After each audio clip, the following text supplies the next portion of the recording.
I painted some muscles on my own thumb recently and threw it up onto YouTube and explained a little bit about thumb anatomy. But I want to give you guys some really good tools to use that can help for people who are experiencing thumb pain, which could be any of you. So practice on yourself if you can, or grab a partner and let's go.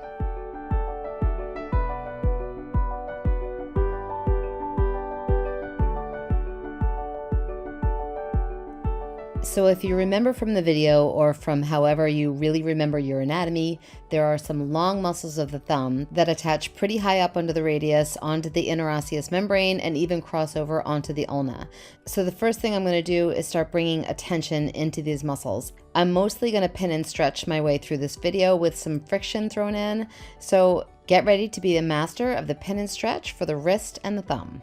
If you remember, the basic technique for a pin and stretch is to shorten a muscle, pin it down with one hand, and then use the other hand to stretch that muscle out.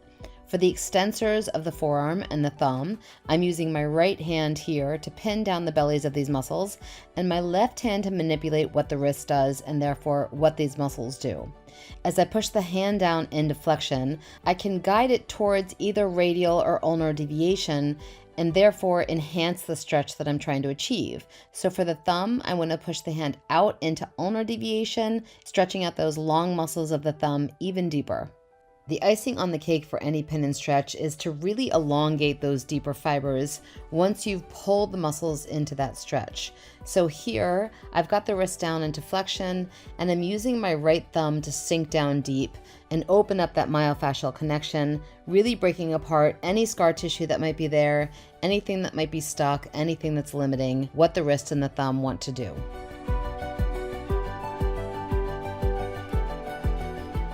I'm going to show you all of this again from a different angle because I really want to explain why a pin and stretch is so beneficial here.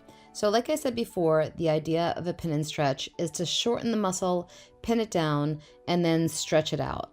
And what the pinning does is it allows you to anchor a different part of the muscle besides the origin and the insertion so that the stretch can be a little bit deeper and can be felt at a different level. In this area of the body, there are a lot of layers that you can actually pin down and stretch out. So moving around where you pin down and then playing around with how you stretch that joint, in this instance, the wrist, is going to directly affect which muscles you're targeting. For example, here, if I pin down towards the ulna and push the wrist into radial deviation, I might affect the extensor carpi ulnaris.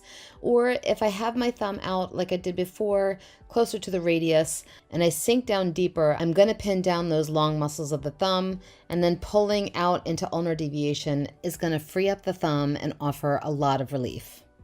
What you're seeing with my right hand here is that myofascial slide at the end of the stretch.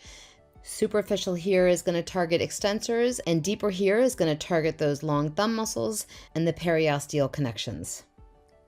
I'm going to take this work and I'm going to apply it to the long muscles of the thumb and the tendons very specifically.